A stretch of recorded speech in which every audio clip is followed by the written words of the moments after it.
안녕하세요. 오늘은 심령이 가난한 자는 복이 있나니 천국의 그들의 것임이라고 하신 말씀을 기준으로 말씀 나누겠습니다. 심령이 가난하다는 말은 무엇을 말하는지 사실 어렵습니다. 쉽게 이해가 되지 않습니다. 심령이 가난하다라는 것은 부족함을 말합니다. 무언가가 없다는 것을 말합니다. 심령에 무엇이 부족한 것인지, 무엇이 없는 것인지, 그러면 심령은 마음의 작용을 일으키는 근원적인 존재라고 합니다. 또 육체를 떠나서 존재한다고 생각되는 것들이겠죠.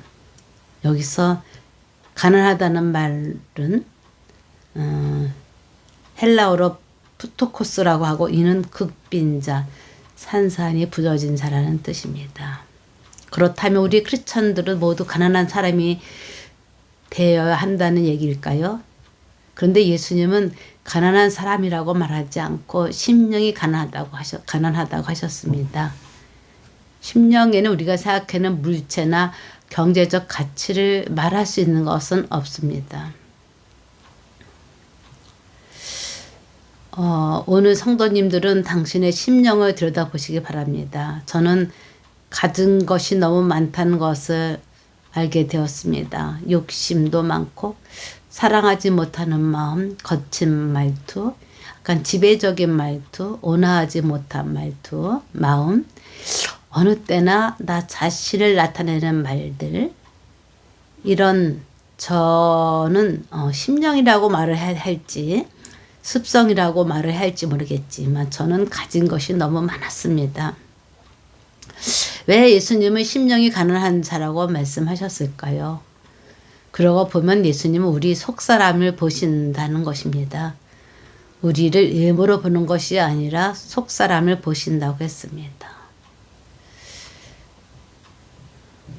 저는 사도행전 3장 19절에 너희가 회개하고 돌이켜 너희 죄 없이 함을 받아라. 이같이 하면 새롭게 되는 날이 주 앞으로부터 이를 것이오라는 말씀이 있습니다. 새롭게 되는 날이 주 앞으로부터 이를 것이오라는 말은 어쩌면 천국을 말하는 건 아닐까요? 만약에 이게 말씀이 천국이라고 한다면 결국 천국을 가기 위한 조건은 죄 없이 함을 받으라입니다. 회개하고 돌이켜 죄 없이 함이 심령이 가난한 자라고 나타내는 것이라고 생각됩니다.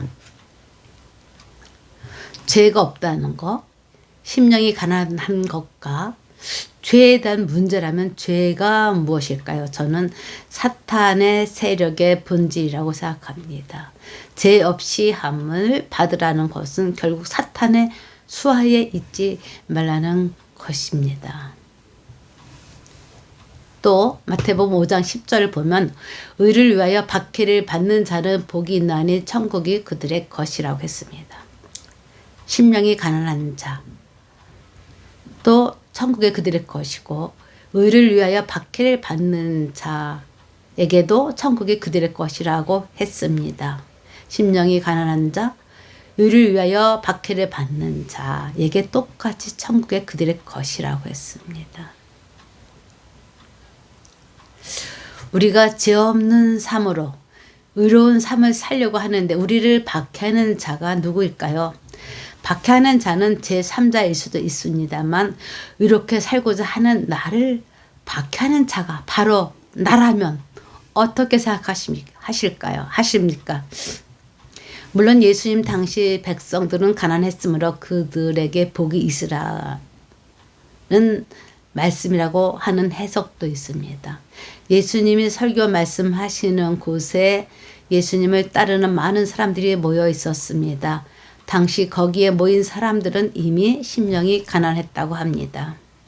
오늘 하고 싶은 이야기는 의가 하나님 편에 서 있는 것을 말합니다. 우리 심령이 하나님 편에 서 있는 것을 말하지요. 그러한 자가 심령이 가난한 자입니다. 하나님은 죄로서 가까이 할 수 없는 분이십니다. 죄는 하나님과 우리를 분리되게 하지요. 우리가 생각하지 못하고 있는 의롭게 살아야 함을 박해하는 자가 바로 자신이라는 것을 생각해 보셨습니까?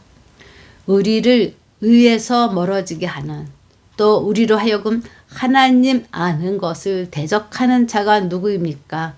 우리 삶 속에 나타나는 하나님을 믿지 못하게 하는 자가 누구입니까? 바로 당신 자신인 것입니다. 죄가 없는 것이 의입니다. 심령이 가난한 자는 죄가 없으면서 하나님을 사모하는 자입니다. 의를 위하여 핍박을, 고난을 받는 자입니다. 우리가 예수님 믿는 것에 대해 우리를 힘들게 하는 것은 우리 자신이 심령이 가난하게 하는 것을 방해하는 자가 바로 자기 자신인 것입니다. 제가 간증 하나를 말씀드리겠습니다. 제가 어느 날 잘 아시는 분이 그 마음속에 하나님이 어디 있어? 라는 마음을 가진 것을 영적으로 알게 하셨습니다. 그분은 교회에 잘 다니셨습니다. 가족이 다 교회 다니시니까 함께 교회를 다니지 않을 수 없는 환경이었습니다. 그런데 교회를 다니는데 그 마음에 하나님이 어디 있어? 라는 의심을 갖는 순간 하나님은 또 다른 환상을 보여주었습니다. 그분 옆에 예수님이 계셨습니다. 그런데 그분이 하나님이 어디 있어 하는데 예수님이 얼마나 마음을 아파하시는지, 예수님이 느끼신 쓰린 마음을 제게도 알게 하셨습니다. 저는 너무도 쓰린 가슴을 느꼈습니다. 너무도 쓰린 아픔이었습니다. 사람들이 이런 말을 하면 미쳤다고 하실 것입니다. 그러나 예수님이 가슴 쓰리며 아파하시는 모습을 제게 알게 하셨습니다. 이런 체험을 하다니 저는 예수님을 보았던 것입니다. 그리고 제 가슴이 쓰리고 아팠습니다. 제가 힘들었다 해도 그렇게 가슴이 쓰린 경험은 없었습니다. 우리 심령이 가난하지 않다면 이를 위한 우리의 마음이 없을 때, 우리가 하나님을 인정하지 않을 때 이런 마음을 주는 자가 바로 사탄의 수하들이라고 말하고 싶습니다. 천국이 저희에게 주어지는 것을 막으려고 사탄은 우리를 미혹하고 있다는 것을 아시기 바랍니다. 사실 기도를 하다 보면 그 사람에게 사탄이, 귀신이 붙잡고 있는 것을 볼 때가 있습니다. 예수님은 귀신을 쫓아내셨습니다. 또 베드로 사도가 예수님께 십자가에 달려 죽지 말라고 말렸을 때 예수님이 무엇이라고 말씀하셨나요? 사탄아 물러나라고 말씀하셨습니다. 베드로의 마음의 생각을 일으키게 하는 사탄에게 예수님이 베드로를 지켜주셨습니다. 베드로는 생각을 말했는데 예수님이 사탄아 물러나라고 말씀하셨습니다. 말 못하는 귀신을 쫓아내시고는 무리들이 예수님을 시험하려고 표적을 구했을 때도 이런 말씀하셨습니다. 나와 함께 아니하는 자는 나를 반대하는 자요, 나와 함께 모으지 않은 자는 해치는 자니라. 우리는 심령이 가난한 자가 되셔야 합니다. 우리가 예수님 믿는 것을 의심하신다면 우리로 의심하게 하는 장본인은 사탄이거나 사탄의 졸개를 드릴 것입니다. 제가 간증한 사람이 하나님이 어디 있어? 라는 생각을 했는데 그 사람은 인생이 즐거웠습니다. 직장도 좋고 잘 나가니까 사람들만 만나면 입을 열어 자랑하기가 바빴습니다. 어딜 가든지 자신만만했습니다. 그런데 예수님이 안타까워서, 너무도 안타까워서 쓰라린 마음으로 눈물을 흘리셨습니다. 세상에서 잘 되어 가고 성공한 것 같으니까 의기양양했습니다. 그런데 왜 예수님이 울고 계신가입니다. 하나님이 어디 있어? 라는 생각을, 예수님이 그 사실을 아셔서 우셨던 것입니다. 의를 박해하는 자, 하나님 믿는 것을 방해하는 자, 바로 나의 의롭게 됨을 내가 박해하는 것입니다. 나와 싸우는 핍박입니다. 나의 재성과 싸우는 것이 의를 위한 박해입니다. 박해하는 자가 바로 자신입니다. 하나님 믿는 것을 방해하는 것에 대해서 생각해 본다면, 베드로 사도의 상황에 대해서 살펴본다면 사탄이 우리의 마음을 뒤에서 암암리에 조정하는 것입니다. 다시 말해서 사탄에게 속는 것입니다. 나의 생각을 사탄이 조정하여 나의 생각을 변질시키고 의롭게 살려는 것을 방해하고 하나님 믿는 것을 방해하는 자가 사탄인 것입니다.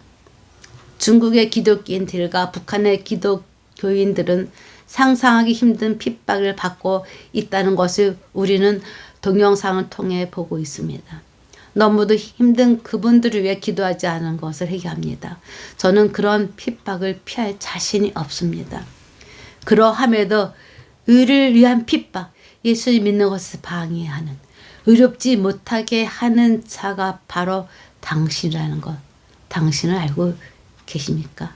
예수님이 오셔서 얘들아 내게로 오라, 내가 너희를 구원하여 천국에 이르게 할 것이라고, 나에게만 구원이 있다고, 내가 너희들을 구원하기 위해서 왔다고 말씀하십니다. 누굴 통해 말씀하십니까? 하나님의 종을 통해 하나님의 비밀을 말하게 하시지만 성경 말씀을 통해서 직접 말씀하시는 하나님을 우리는 만날 수 있습니다. 성도 여러분, 여러분은 의를 위하여 당신이 예수님을 믿는 것을 의심하게 하거나 죄를 짓는 일에 발이 빨라 죄가 없으신 하나님 곁으로 가는 길을 당신이 스스로 방해하고 있지 않습니까? 죄 없이 함이 무엇입니까? 심령이 가난한 것이 무엇입니까? 의를 위해 핍박을 받는 것이 무엇입니까? 의를 핍박하는 자가 바로 당신입니다. 당신의 의를 핍박하여 천국을 소유하지 못하게 하는 자가 바로 당신인 것입니다. 예수님은 제게 보여주셨습니다. 얼마나 가슴이 아파하시는지 지금도 잊을 수 없습니다. 하나님은 이렇게 우리 사랑하시는 걸 보여주셨는데 제가 어떻게 했는지 압니까? 인생이 잘 풀리니까 교회는 주일날 빠지지 않고 참석하고 성가대하고 반주하고 했습니다만 제 심령은 가난하지 않았습니다. 세상에서 잘난 줄 알고 지냈습니다. 그러면서 예수님이 살아 계신가를 의심하면서 교회에 다녔습니다. 그 습성이 지금껏 배어 있어서 제 습성을 아직도 바꾸지 못하고 거듭나지 못한 삶을 살아가고 있습니다. 오늘 이 말씀을 준비하면서 예수님은 제 모습을 알게 하셨습니다. 제 심령이 상처투성인 것을 알게 하셨습니다. 그 세상 죄가 좋아서 살면서 쩌들어진 채 모나고 당당한 모습들을 알게 하셨습니다. 당신의 심령이 상처투성인 것을 알고 계십니까? 아니면 상처가 있는 것도 모르고 지내시고 계십니까? 주님을 의지하시면서 열심히 수고하며 살아가되 당신에게 당신의 심령에 예수님이 살아가시길 부탁드립니다.